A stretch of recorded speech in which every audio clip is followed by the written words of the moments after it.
I wasn't going to sacrifice the same things, because when I look back on my life there prior to that point, I would go, I'm too busy. I'm working, right? I'm working. I was up early, and I found myself doing it all the time. And I've got 6 kids, and 5 of my own, one that we foster. And I remember thinking, I'm just always busy. I'm always working. And I thought, well, why am I doing this?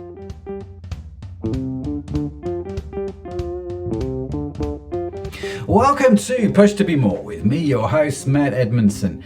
Now, this is a show that talks about the stuff that makes life work. And to help us do just that, today I am chatting with Neil Morecraft about where he has had to push through, what he does to recharge his batteries, as well as, what he's doing to be more. Now, the show notes and transcript from our conversation are going to be available on the website pushtobemore.com. Also on the website, you can sign up for our newsletter if you have yet to do so. And each week we will email you the links along with the notes from the show direct to your inbox automatically. It's totally free. It's amazing. So make sure you sign up. Now, this episode is brought to you by Orion Media, which helps entrepreneurs and business leaders set up and run their own successful podcast. Now, you know what? I have found running my own podcast to be insanely rewarding. It opens doors to amazing people like nothing else I have seen. I've built networks, I've made friends, I've had a platform to champion my customers, made my team and my suppliers fall in love with me in all kinds of different ways. And I think just about any entrepreneur or business leader should have a podcast because it has such a huge impact on my own business. Now, of course, that all sounds great in theory, but in reality, there's the whole problem of setup, distribution, getting the tech right, knowing what the right podcast strategy is. I mean, am I even a podcaster? They're all great questions. Now, you see, I love to talk to people. I genuinely do, but I'm not a big fan of all that production and all that techie stuff. So the team makes the magic happen. The Orion Media team, they take it all off my plate. I get to do what I'm good at, and they brilliantly take care of the rest. So if you're wondering if podcasting is a good marketing strategy for your business, do connect with them at orionmedia.com. That's AURION media.com. And of course, they will be linked on the pushtobemore.com website as well. So that's our show sponsor. Let's meet today's guest, Neil Morecraft, a high-energy technology entrepreneur and performance marketeer who has been transforming businesses for over 25 years. He's the owner and operator of Digital Directive, a full-service digital agency and technical consultancy that serves high-growth businesses worldwide. Now, he has experienced it all: raising, founding, exiting, dissolving, liquidating over 7 companies, dealing with personal struggles, and even declaring bankruptcy in 2015. But he has bounced back from it all and developed a methodical and straightforward approach to the whole work-life balance question that you can adopt. So Neil's a strategic thinker who brings a big picture perspective to every challenge, and he empowers people to reach their highest potential. In other words, he is going to be an awesome guest. No pressure, but Neil, welcome to the show, man. Great to have you. How you doing? Hi, Matt. Yeah, I'm good. Thank you. Yeah, it was a great introduction. Thank you for that. I sound great. See if we can make it so we'll live up to the hype. Yeah. It's brilliant. Well, it's great to have a fellow Brit on the podcast. Whereabouts in the world are you? I'm in between Wimbledon and Kingston. So I'm in a place called Worcester Park. I don't say Worcester Park because no one really knows where that is. But everyone knows where Kingston is and everyone knows where Wimbledon is. And I'm in the middle. But does that mean you get cheap tickets to the tennis every year? And sadly not. No. In fact, I think I've never been to Wimbledon, funny enough. It is literally just around the corner, but never been. So not a big sport man, really. More golf, if anything. Okay. Well, yeah, there's not a golf course at Wimbledon. I know that much. No. So yeah, I mean, you were reading in your introduction there. You've done a few things so far in life now, and one of the things that we do on this show, and I'm changing the order of questions around slightly just to see what happens. But one of the questions I like to ask people, because the show is sponsored by Orion Media, right, which is this podcast agency, helps businesses have podcasts, we mentioned just a few seconds ago, if you had a podcast, right, and you could interview anybody on that podcast, past or present, and that's had a big impact on your life, whether a family member, someone you know, whether someone you don't know, a podcaster, an author, a TV personality, I don't know, who would be top of your list to have as a guest? Yeah, good question. I think immediately, as I said to you before, this guy, the author of this book here, Napoleon Hill, Think and Grow Rich, has probably had the biggest impact on me. And, I discovered him, I don't know, 20 years ago, maybe, or something. And I've read that book many times. And yeah, I think that he's clearly had, a really interesting journey, having interviewed some of the world greats. So I think I'd love to get him around the table. I don't know if I'd specifically want to ask him anything. I just want to chat with the guy, but he's pick his brains. Yeah, absolutely. Yeah. So for sure. Yeah. So what is it about Napoleon Hill then that, or what is it about that book that's drawn you back time and time again? Because you don't read a book more than once unless something about it sort of captures you. And I'm curious to know what that is for you. I think it really resonated with me when I first picked it up. I think, like a lot of people, you think it's about wealth, right? The title Think and Grow Rich, and you instantly think money, or I did.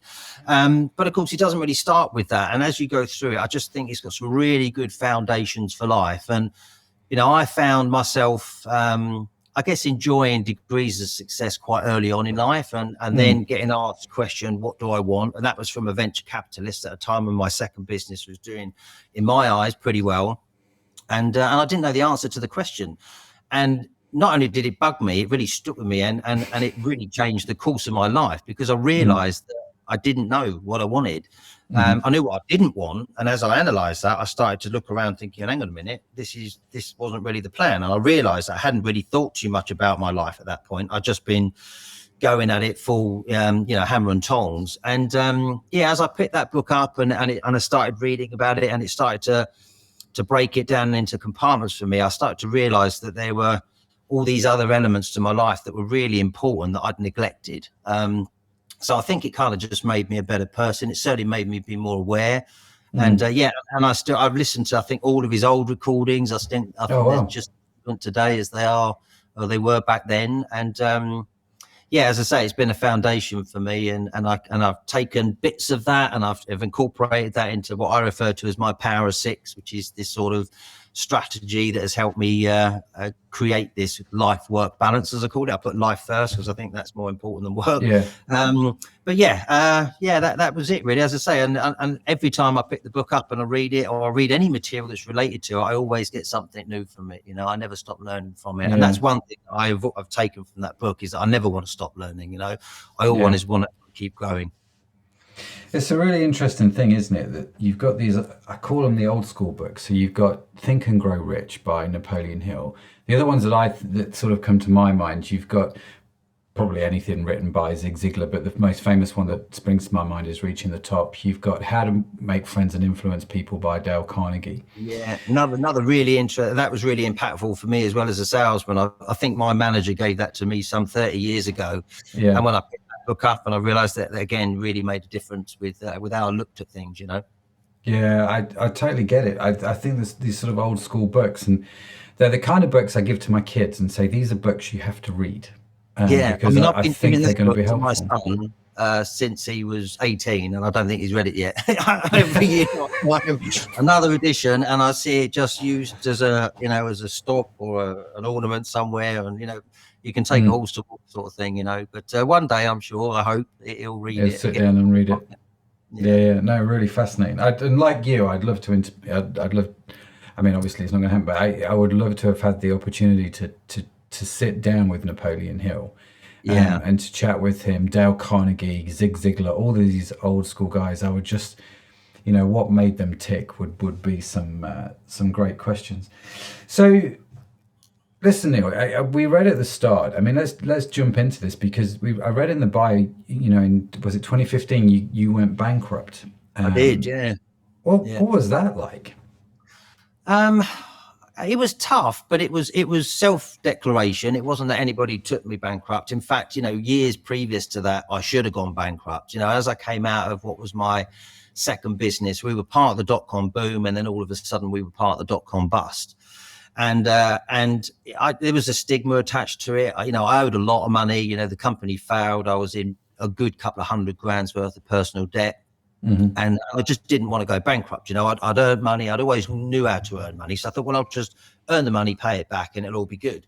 But it wasn't. It took me years going through an IVA to pay back that money. My credit had suffered. Mentally, I was just in a bad place. I just couldn't seem to get out of the rut. And when I came to the end of that IVA and I found myself, clear of the debt, but in a position where I just kind of felt like I was just getting straight back into the same paradigm that got me there in the first place. I realized that, something had to change. And it was actually at the time when I reached out to Bob Proctor. He became my first mentor, and I paid him some money to do what I thought was business coaching at the time. I think it was about the time that The Secret came out, the film The Secret. And I found this guy online. I thought, he knows what he's talking about. And I did my research. So I spent some money and invested with him. And he gave me a couple of exercises, which really got me thinking. And then I realized at that time I was back in a business that I didn't want to be in. I've been dragged in by some people in the industry that said, oh, look, come and get involved in this and do this. And I was really unhappy. And again, it was one of these things. I thought I knew what I didn't want. I didn't really know what I did want. And I thought something's got to change. And so I thought, well, if I start from zero, got nothing to lose kind of thing. So dare I say I planned it, I thought about it for a while. I got over the stigma of it because I realized that, well, if you try and fail, it's better to do that than never to try, sort of thing. And in fact, I didn't know a lot of money. I was just on the amount of money, which was 20 grand, believe it or not, where if I'd owed less than that, I couldn't have gone bankrupt anyway. I'd had to pay it back. But I'd paid back, and I thought, yeah, you know what? There's something inside me that said I need a fresh start. And I kind of was prepared for it. But actually, when I stood in court and they said, where do you live? And at that point, I was kind of a no fixed abode. It really did hit home. But it was the day after I asked my fiance to marry me. I thought, well, at this point, if she says yes, that's got to be love, right? Because I've got absolutely nothing. And she did. And I kind of made some commitments to myself that not only was I never going to get in that position financially again, that I was going to really take control of understanding my wealth and not just being able to earn money, but also to retain it and to grow my wealth and really just become a lot more financially educated than I was previously. But also that I wasn't going to sacrifice the same things, because when I look back on my life there prior to that point, I would go, I'm too busy. I'm working, right? I'm working. I was up early, and I found myself doing it all the time. And I've got 6 kids, 5 of my own, 1 that we foster. And I remember thinking, I'm just always busy. I'm always working. And I thought, well, why am I doing this? And of course, what I wanted and what my ex-wife wanted at the time were kind of the same things, but we were on very different pages. I felt I needed to provide. I've got to do this. I've got to do this. Yeah. And I realized that this was all to the detriment of the other things that were actually just as important, if not more important, in my life. So I really took a step back and thought, right, hang on a minute. What are these things that are really important in my life? And let me create this balance, because never am I coming back in this court saying that's happened. That's not ever going to happen again. And also that it wasn't really that important, but when you really boil it down, as I did, and I came up with these 6 categories, which is mind, body, personal, lifestyle, business, money. These 6 categories, money is at the end for a reason, because when I thought about what was really important, my mindset was probably the most important thing, right? I needed to be of sound mind. I actually pictured myself, with a goal, which was £1 million. Well, I want to be a millionaire. But I just pictured myself in a room full of money. That's it. Nobody with me. No windows, just a white room. And I very quickly realized that was a really silly goal to have. So as I started to unpick that, and I thought, well, hang on a minute, what do I really want? I realized that I really wanted to be a sound mind first. And then I wanted to be a sound mind and body. And then I wanted to have people around me to share whatever it was that I had, whatever experiences. Then I wanted maybe a slightly better room, so the lifestyle came into it. And then it was about professional contribution, giving back, and then money came last. So I thought, well, if I work consciously on all those other things first, if the money doesn't come, so what? That's I can still be happy and content with little. And I live by that now. And actually that's exactly what happened. It's, as I worked through that, I realized that a lot of the things that I wanted that really made me happy, like spending time with the kids, phoning my mum on her birthday, and just being present and taking care of myself, and being mindful. I tried meditating in the morning, I tried meditating in the evening. That didn't work for me, so I ended up just being mindful all the time. I just became a lot happier. I became a lot more content. As I say, I'd lost everything, so I thought, well, what I've got is mine, and you can't take that away from me. And a lot of it was so much to do with just the way that I perceived things and how I reacted to things. And it made me a lot calmer. I eradicated the word worry from my dictionary. I don't worry about anything. Right. I'm aware of these challenges as they come up, and of course things don't always go to plan, but I don't worry about them. I don't allow myself to worry about them, because that just creates a negative environment, which I don't want. And as a result of that, I just found myself being a lot calmer, and I remind myself that I'm too blessed to be stressed. Even though, of course, like everybody, especially when you're running a business or you're juggling what we do now in life and work, it's very easy to get sucked into that and feel stressed.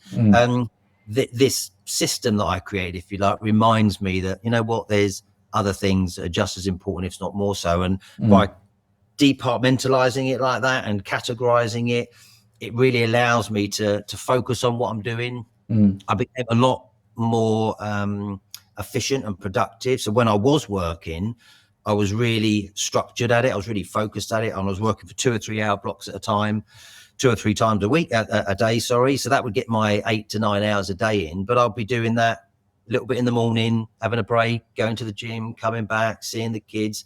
And it felt a bit anal at first, because, I created 6 calendars and 6 folders and 6 reminders and 6 goals and 6 everything. Everything had to fit in the box. But once I got used to it, it became a really easy way of just living. And as I say now, I don't really get too stressed about anything. I don't worry too much about anything. I've really had some challenges since. I mean, even as I was going through my bankruptcy, and we built the house that I'm currently sitting in, which I was doing in my fiance's name, because I couldn't get a mobile phone on contract, let alone a development finance for more. We had a lot of challenges, and we nearly lost it. But I think just having that approach, that slightly different mindset to it, just kind of got me through it. Sorry, I'm being nibbled by a tortoise. We've got a house tortoise. I realised he's under my feet. So it worked for me, And as I say, anybody I've spoken to since tends to have a bit of a takeaway from it. They like the way I say. Some people find it's a little bit too much. Now the dog is barking at the doors, by the way. He'll go out got a real zoo going on there. Yeah, well, that's what comes when you have all these kids, you see. So dogs and guinea pigs and fish, or fish didn't last very long. But the tortoise, I think, will outlive me. I think he'll live. Probably. Well, listen, Neil, there's so many questions I have for you at the moment. And before we get into, I think you called it the power of 6, your 6 categories. I want to talk about those, because obviously they've had a big impact for you. Yeah. But I just want to circle back a little bit. Have you found it fostering a child? Because there's not many people. I mean, there's a great guy here in Liverpool, a guy called Phil Watson, who's a real fostering champion, actually, and he fosters kids, and he in effect works for the city council, helping people foster kids. Really great guy, really inspiring guy. So I'm curious, how have you found being a foster dad alongside? And I don't know when the child arrived in the was this pre-bankruptcy? Was this post-bankruptcy? It's actually my nephew. So it's my fiance's sister's boy. She's got some mental health problems. She's bipolar, and her partner died. So that Leo's dad died when he was quite young. He's got ADHD and opposition defiance disorder and some other bits and bobs. He came to us when he was 10, 11, so a few years ago, just as we hit COVID, which was a real tricky one. So we'd just finished building the house. We just got stable. Turns out that he'd been taken away by social services and put up in a care home in Leeds. And we just, no one else was stepping in. And, you know, my partner and I sort of discussed it, and we said, look, well, his family, we're in a position, let's just take him on, you know. It has been very, very difficult, you know, mainly because he's not had the love and affection that my kids have had growing up. So he's been very defiant, and he's been quite violent, and we've had the police out lots of times, and It's been a real challenge. But we're getting there, you know. Right now, actually, he's away on respite. He's we had an incident, shall we say, a few months ago, where the police and the social services were here, and the problem we've got with him at the moment is he's not taking any medication, and when he gets to a certain age, as he is now, if he doesn't want to take the medication, you can't force it down him. Yeah. And rightly so. But because of that, he finds it hard to regulate his emotions, and as a result, he can get quite violent quite quickly, particularly if he doesn't get his own way. So, to be fair, it's probably been one of the toughest things I've ever done, you know, and I'm not sure that I would foster again or anybody else, but equally I wouldn't rule it out. It's been quite rewarding, and I hope that someday, you know, we manage to make a difference. But it's not been easy, because it's had a big impact on the other kids. I mean, 3 of mine are from my first marriage. One of them doesn't live with me, so my eldest daughter's now 29, but my eldest son, who's 24, my eldest daughter, who's 21, they live here, as do my other 2 boys, who are 10 and 6. And then seeing him being violent, which then is very hard not to get angry. I hate getting angry that I get angry. And I'm really generally quite calm as a result. But when someone's constantly pushing your buttons, and then that's in your life, you don't want it there. It's been a real challenge. But equally, I saw it as an opportunity for me, you know, because I knew that, you know, fighting fire with fire wasn't going to work, and I had to understand what was going on with him a bit more mentally, in order to be able to communicate and really make a difference. So, you know, selfishly almost, I took him on thinking, well, this is going to do me good regardless, right? So if I do some good with him as well. But it's been a real tricky one, but we're persevering. And as I say, as he's getting older now and he's starting to figure out what he wants, that becomes a bit easier. But he's been out of school pretty much since he's been here. I mean, he's been expelled for 3 or 4 schools that we put him in. He's not in school at the moment, and that, of course, then makes it even more difficult. So tricky. Yeah, it sounds it, but I mean, you know, well done on doing that, because I think that's a really hard life choice, isn't it? But I think it's one of those things, and I know with Phil, the stories you hear, some of them like yours, you know, you there are challenges on the way, but what it does for those kids is unbelievable, you know, and the fact that you step in is insanely brilliant. Yeah, I think I kind of felt that it was going to be a little bit easier, because you think, well, you give him a room and a bit of Wi-Fi and the love and affection that he needs and all that, and it's all going to be great, but it's not, because there's a much deeper level of something going on there, you know, in as much as that for the first 6 months he would sleep on the floor. Sometimes he'd sleep in the bathroom. You know, we bought him a bed. He had his own bedroom. We gave up one of the rooms so the kids, the 2 younger boys, shared. But he would sleep on the floor.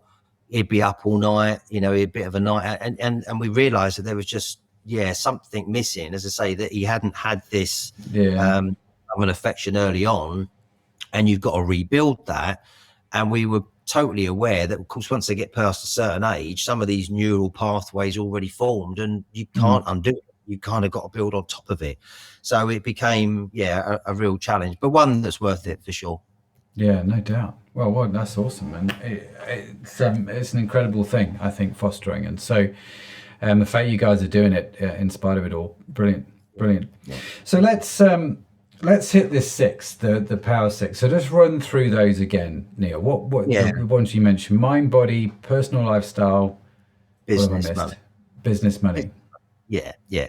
So mind, as I say, is at the top of the list, mainly because I picture myself in this room, and I thought, well, if I'm not of sound mind, nothing else matters, right? If I've got Alzheimer's or something, if I'm not of sound mind, nothing else matters. And I say, for a time, I thought about that as, you know, spiritual connection or oneness or whatever, and I think it is, but it came to be this. It's always present. It's not like there's a little segment of my day where I'm mindful. It's like I'm mindful all the time. It's just this one little category that reminds me to be open and honest and aware and conscientious and kind and all those sorts of things that you'd want to be as a human being, right? So that was that the sort of first thing, and actually fairly easy box to tick.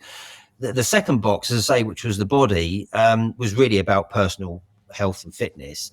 And I definitely had been neglecting that, you know. I mean, I was overweight. In fact, I did have an obesity warning. I was about 16 and a bit stone, maybe 12 and a stone now. You know, my cholesterol. Sorry, Neil, just for the sake of our international listeners, you might want to explain what 16 stone actually means for anybody outside the British borders. Kilos, I was about 98, maybe 98 kilos. And I'm now 80 kilos. So, you know, if we work, I don't do kilos, I'm a stone guy. But yeah, overweight, right? I mean, I was, you know, 36-inch waist or 38-inch waist, you know, big beer belly, just not really very healthy. And I kind of kidded myself that I was all right with it. But, you know, there came a point when we'd gone out on holiday, and, you know, you have that big shirt that you wear that's kind of, you know, the one that you wear when you're feeling a bit fat. Well, that didn't fit me anymore, you know. And I was like, okay. Yeah. And, you know, the missus was like, you need to lose some weight. So I was like, yeah, okay, I do. But actually, when I took my health seriously and I started training regularly, I realized that I'd just been making excuses all these years, right? So, I mean, I go to the gym 4 times a week now, possibly 5 if I can get it in. I don't train at the weekends, but I go for an hour a day. So, you know, if you divide that hour a day into all the hours there are in a week, it's like a few % of the week. You know what I mean? Really not a lot of excuse. The only thing that was getting in the way is, oh, I'm too busy. I've got to do this. I've got to do that. Well, again, by prioritizing these things on the same level and saying this is just as important as a meeting or just as important as seeing the kids or whatever it might be, and you start to schedule it in, they're actually really easy to slot into your diary. So I tend to book those sessions in advance, and then I work my week around that. I'm an early riser, and I normally make myself available, as I did this morning. I was on a call at 7 o'clock this morning. I've got a client in Australia. So I'll make myself available early in the morning. I don't mind working up until sort of 7, 8 o'clock at night, but I don't work the 12 hours in the middle. I'll work for bits in the middle, and then when the kids come home, I'll see the kids, etc. So the body bit was actually pretty easy once I committed to it, and even more so now because I'm getting married in a few months or remarried in a few months, and I'm going for my wedding bod. So I'm really conscious now of my calories and my macros and all sorts of the wedding bod. I like that. I like that phrase. Going for the wedding bod. Yeah. Well, you know, I don't intend doing it again. That's for sure. So I want to look good and feel good on the day, and it's more about feeling good. For a time, I was really conscious about my weight. I thought, you know, I've got to get from 16 stone to 15 stone to 40. And I thought, you know what? I don't actually care how much I weigh. It's more about how I feel when I look in the mirror, because I was absolutely guilty of telling myself some bad things, probably things I wouldn't even say to my best mate, you know, oh my God, back and front, you know, and that self talk, it just isn't good. So that actually was relatively easy, in as much as I kind of stopped drinking most of the time. I still do have a drink, but I cut out most of the alcohol. No big deal. Eating healthy, going to the gym a few times a week. That just made such a difference in the amount of energy that I've got. I genuinely feel like I've got as much energy now as I did when I was in my 20s. And I remember my 20s are good times. I was going for it. It was all good. And for a long time through my 30s and 40s, that just gone. I don't know where it'd gone, but it's definitely back. And, you know, I'm 53 in 3 weeks time or something. And I genuinely feel like I'm, you know, in my 20s. So the body box was relatively quite easy. The personal bit, again, relatively simple in terms of, well, what do I want out of love and relationships? Well, you know, I want to love and I want to be loved.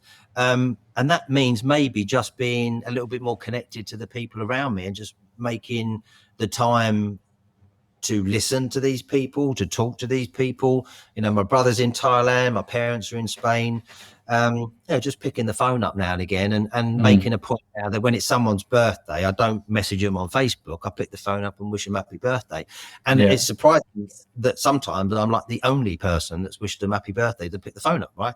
But of course, that's easy. We just forget that, well, actually, it's just as easy to pick the phone up and have a conversation with somebody as it is to write birthday mate on Facebook, or worse, even like someone else's birthday wish on Facebook. So that personal box, so that equally became relatively easy. And the point I'm making here is that as I started to think about what I wanted in life, right? So what are my goals within these categories? they were instantly achievable. There wasn't something I had to wait a year for or whatever. It was like instantly felt better because I was doing it straight away. And that then sort of has this compound effect where all of a sudden you just feel like the things are going in the right way. And I think, the law of attraction, the more you do, the more you get, and all that kind of stuff. So it really did make a difference.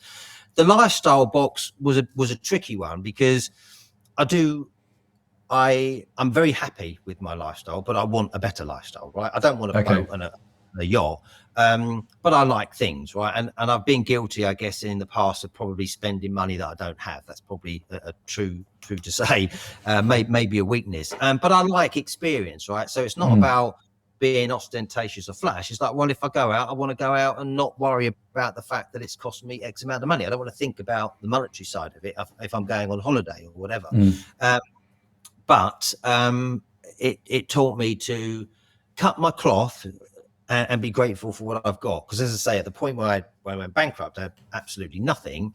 And I was absolutely grateful for a warm shower and a roof over my head, even though it wasn't my roof and my shower, you know what I mean? So that really grounded me. And as I say, moving forward, I just became a lot more appreciative of the things that do surround you in life. So, but I do have aspirations to have a forever home. That's on my goal, on my list, but that's something that I'll work towards, and it's not the be all and end all. I don't doubt, in fact, that it will come. Maybe I should be a little bit more definitive with the timeline.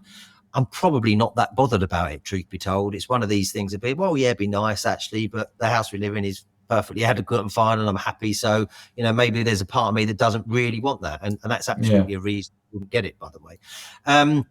When it came to business, which was, as I say, coming down to the crux of it, that was really about professional contribution. I didn't want to do something that would make me unhappy. I certainly didn't want to work for money. So I stopped working for money altogether. And I started to think, well, hang on a minute, what really satisfies me? What gives me fulfillment in what I do? And I've always done the same thing there or thereabouts, right? For the last 20 or 30 years, I've been in the same sort of business. But there has been times when I've been doing it for the wrong reasons. And ultimately, though, they've failed because that's not the right thing to do, right? If you go into it for the wrong reason, the universe is going to interfere at some point and say, no, that's not how it works. So I started becoming a lot more conscious of actually what really got me out of bed in the morning, what did enthuse me, and started to just realign my business with more of that. So I just felt good about it. So I started, stuff that I've been charging for, I started giving away, almost to a point where I was doing too much of it. I was giving too much away because I had this bad association with money. I definitely had a bad relationship that, because I'd experienced success and then lost it, I had this kind of notion that it was the root of all evil, and there was a part of me that didn't want that again because I associated it with the failure that came with it. But I got over that. And I certainly don't have a bad relationship with it now. But from a business perspective, that actually made it really easy for me to come up with my value proposition, as it were, helping people get started in business and then showing them how to use the tech to build a better business online. And then everything I did and everything I do fits into that box, or don't do it. And it made it really easy for me to turn down things because, say, previous to this, when I had an opportunity and said, can't get involved in this. Well, I knew I could do it, but I didn't really want to do it. There was a carrot of money or equity, whatever it might be. So I found myself getting lured into that. Whereas now, just having that different attitude towards it allows me to say, no, that doesn't fit with what I want and what I'm about. So therefore, the answer is no. I can help you in another way, maybe, but I'm not going to give my time to that because that's not in line with what I'm all about. So it actually made it really easy for me to differentiate. And I've definitely been going wrong over the years there. And then the money box, as I say, I am a believer that ultimately these things do slot into place. And I definitely had some luck along the way in the money box, having gone bankrupt. And one of which is I found £500,000 in a pension that I'd forgotten all about. And I had no idea.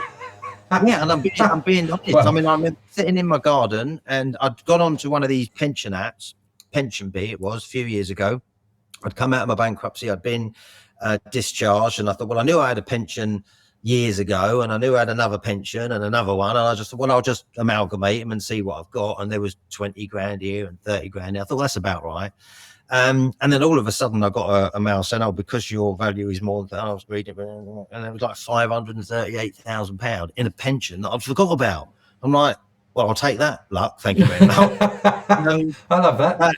Yeah, and when I think back, it was it was at a time when I was young and successful, I guess, in sales, working in corporate land. But I remember someone saying to me at the time, you're earning a fair bit of money. You should put some money into these voluntary contributions, right? Because putting into your pension.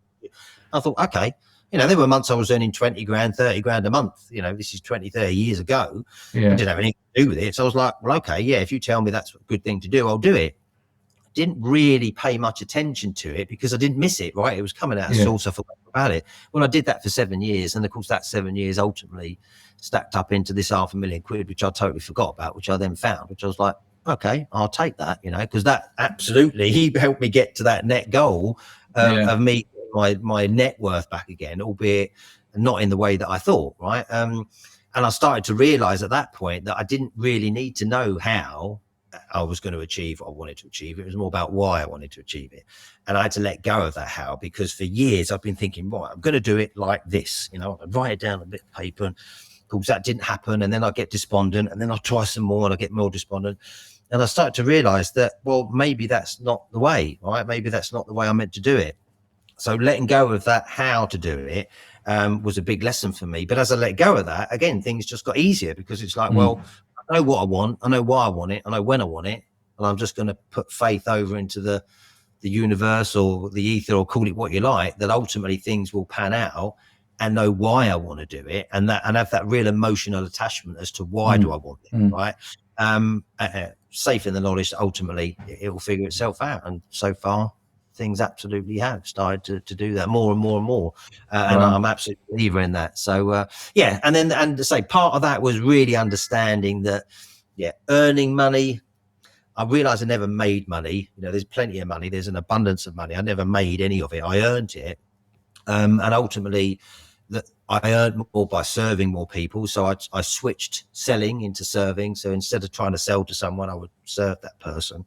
And the more I served, the more I would earn, and then just became a lot more educated as to, right, now I've got a bit of money and I'm absolutely not going to lose it again. How do I protect that money? How do I set up these vehicles? And my pension was another good eye opener as to, well, that was actually pretty easy. I didn't need to enter the vehicle. I just needed to put the money into the pot and forget about it. And of course, there are lots of those investment vehicles out there, whether that's pensions or bonds or property or whatever it is, right? But you don't need to know about them. You just have to have that disposable income and say, well, I've got a bit of money there, I'm going to put it in that pot, right? And I'm starting to do more and more of that, and that's still a massive part of where I'm at, because when I look at it, I actually think it was probably easier for me to make the money that I'm making, enjoying what I'm doing, and then have that money make more money, than it is for me to go and create a company and exit X amount of millions, because I actually don't want a company again, right? I mean, I've got a business.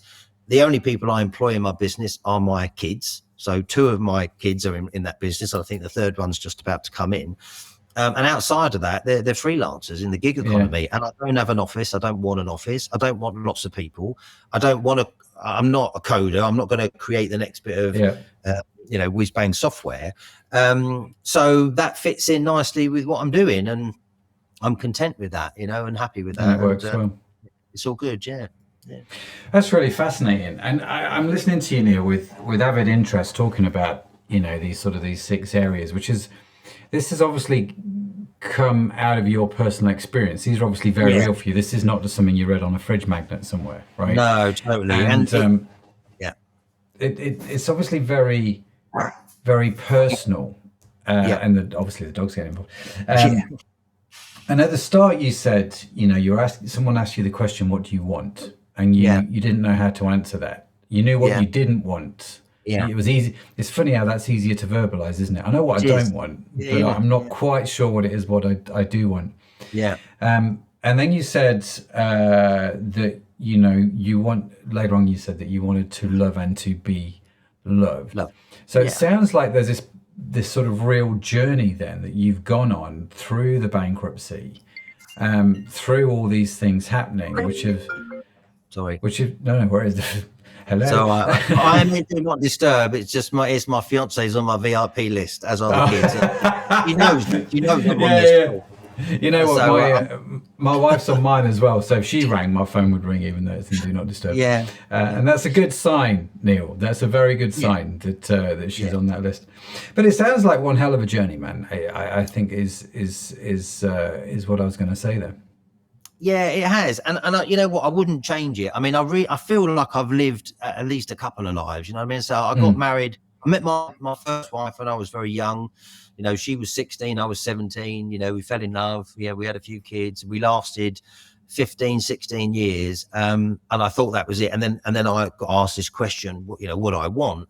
And I didn't know, but I realised that actually the things around me is not what I wanted, and it changed the entire course of my life. And as much as I realized I'd fallen out of love with my wife, and I owed it to her to tell her that, and I told her that, and it didn't go down very well, and we split up, and then I lost my business, and dare I say it on camera, she became an alcoholic and didn't last very long and died, you know, several years later. And that was pretty tough, right? So I'm thinking, oh, that's not the plan at all, right? And I had a massive amount of guilt. But of course, that was her journey. This was my journey. Would I do it any different? Well, of course I wouldn't. I'd still want us to be on the planet, but I wouldn't change anything. Is that it was real and it was true, and that was it. So, but when I look back, yeah, I wasn't a very nice person in that marriage. You know, there was a point where I was, you know, cheating on my wife, and you know, I was enjoying the success, and I was a young guy, and I just wasn't very nice. If I'd seen me today, I wouldn't have given me the time of day. But it was going through that, and I do believe that as people, we go through these phases. It's not necessarily an age thing; it's just a thing, right? We just mature, we go through it. So I don't judge anybody by that, but I remember thinking, I don't want this life. You know, it was horrible from the outside in. People say, oh, you know, you're great, you've got a company, you're driving a nice car, and you've got a bit of money. No, it was horrible. It was horrible. So yeah, facing up to that, and then really digging deep to say, well, how can I become a better person for it? Was the bit, it was a journey that just had to go on, because the alternative was all of the stuff that I didn't want, right? So I've got this life that I don't want. Unless I make a change, I'm going to carry on with the same thing, right? And I didn't really, I kind of thought it'd be a lot easier. I thought in my head, well, I've got this and this ticked. I'll do this and I'll go over here and it'll all be great. And it wasn't. And it took me years of like horrible slog and hard work, just going round in circles, trying to figure it out. But what I did figure out after about 4 or 5 years is that I would fail quicker and I'd get over it quicker. So, you know, when my second or third business started and failed, it took me a year or something. Oh my God, poor boo-hoo, poor me, you know, all this work, all this effort. And then I got over it, and then the next one, and then, you know, failure again, and then and now, you know, sorry, listeners. Now, and then it got to a point where I just recognized that was just a temporary setback, and it wasn't a bad thing. I just needed to learn from it. Sorry, he's barking at the tortoise because the tortoise is under there in my feet. So yeah, I say it taught me a lot, you know, and it's not change any of that, but it did take a while. It took a lot longer than I thought, and real soul searching. I mean, there were times when I was sat in my basement just crying, basically thinking, oh God, how has my life come to this, right? So not that long ago, I had all of this and it was great, and you know, this one little thing wasn't quite right, but because I wanted it all, I felt, you know, I deserved it. And I think we do all deserve whatever we want. And I do think you can have it all. I know there's some people say you can't, but I do think we can have it all as long as you know what that is. And that's basically what it boils down to. And that's a really tough question. And this is what I've been saying to my kids for years, and I'll keep saying to them, figure that out, figure out what you really want to do, and then everything else will slide into place. Because if you don't, no one's going to come along and figure it out for you. And it doesn't get easier with age, right? So you're 20 now. That's very true. When you're 25, if you still don't know the answer, it's going to get harder, because we create these paradigms that then subconsciously say, well, I can't leave my job because I've got to pay my rent, or I can't do that. You can. And I've done that many a time, gone, no, that's it. It's not what I want. I don't care what the consequences are. I've got to be brave enough to have the courage of my conviction and go through with it, even though everyone around me is going, what are you doing, Neil? Hello. No, don't do that. You know, go and get a job. I'm like, can't do it. It's not in me. I've got to be true to myself, right? If I've got to at least be honest with that. So that was the toughest part, but that's been the most rewarding part of it. Yeah. So as I've come out of that, and I am now, I feel really lucky and blessed generally to have the lifestyle that I've got, and the kids and the family, and be able to sort of pick my own hours and work with the people that I want to work with, and feel really fulfilled in what I do, and not really ever thinking about retiring. It's not like I think, well, you know, I mean, I could draw my pension in a couple of years, right? But I don't want to. I want to carry on giving back, and that's exciting for me. So, yeah, it's been a worthwhile journey. Yeah, it sounds like it, man. It sounds like an epic. And it's interesting how you use phrases like you had to be honest with yourself, you know, and I find in life that you there is a journey. There are ups and there are downs.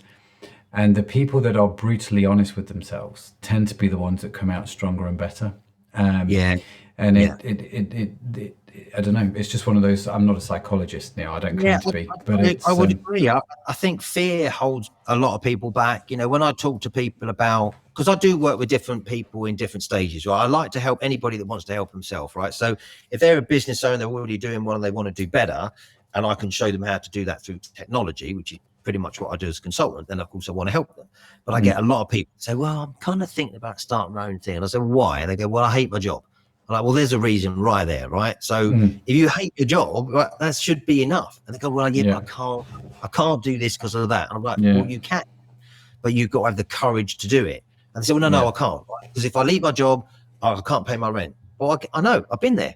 You can pay your rent, you'll pay it in another way. And unless you open the door to that new opportunity, then maybe that new opportunity is never going to present itself. So the choices are yours. You either say, well, I'm too scared and I'm going to stick with the lifestyle that I've got, even though I hate it, or I'm going to be bold enough and brave enough to do it.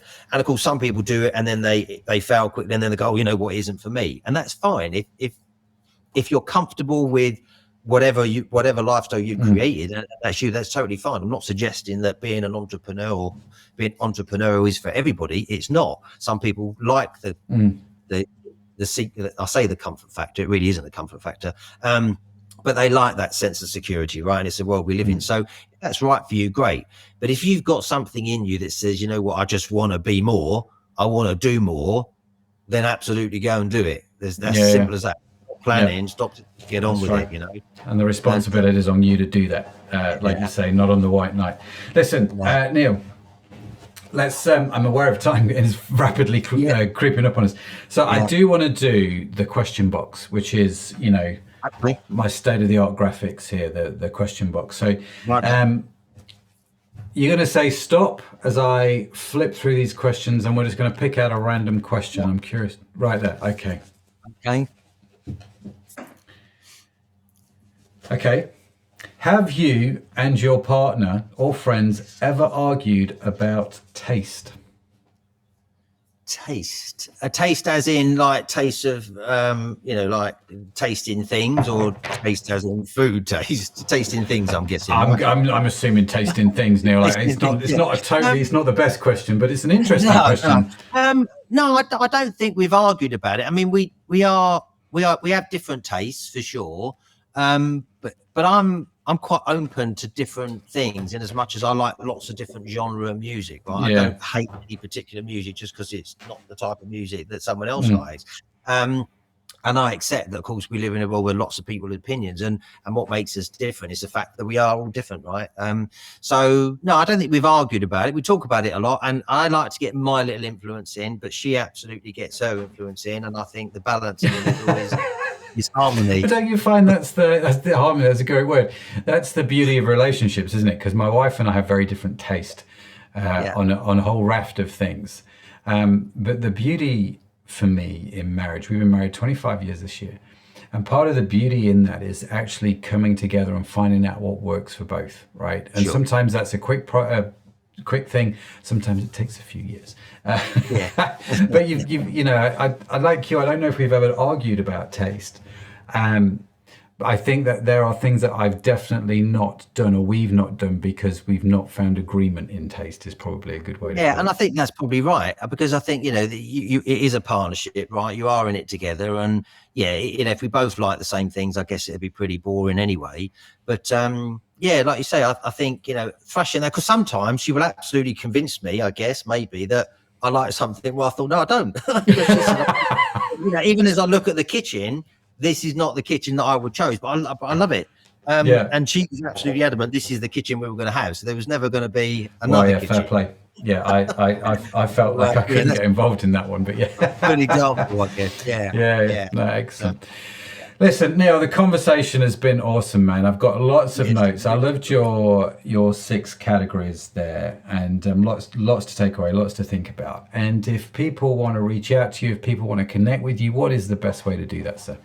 So, thankfully, I'm the only Neil Morecraft in the world that I know of. So if you Google Neil Morecraft, you're going to find the first page of me. But you have to spell my name right. So I'm Morecraft. If you Google me, you'll find me. I'm quite active on LinkedIn, so that's the easiest thing to do. Reach out to me on LinkedIn. Of course, you can go to neilmorecraft.com, and there are a number of different ways there that you can engage with me, whether that's someone starting in business, whether growing business, etc. I've got different ways of dealing with different people.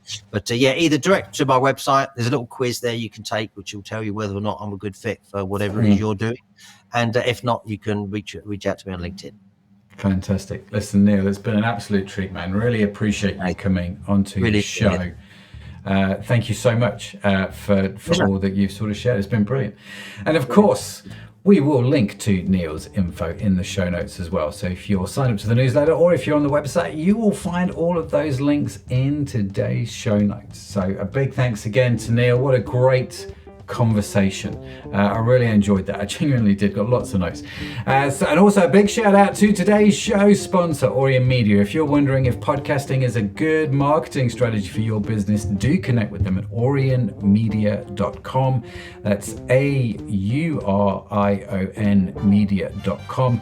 And of course, you'll find the link on the pushtobemore.com website as well. Now be sure to follow the Push to Be More podcast wherever you get your podcasts from, because we've got yet more great conversations lined up just like today's, and I don't want you to miss any of them. And in case no one has told you yet today, you are awesome. Yes, you are. Created awesome. It's just a burden you have to bear. Neil has to bear it. I have to bear it. You've got to bear it as well. Now, Push to Be More is produced by Orion Media. You can find our entire archive of episodes on your favorite podcast app. The team that makes this show possible is Sadaf Bainon, Estella Robin, and Tanya Hutzelak.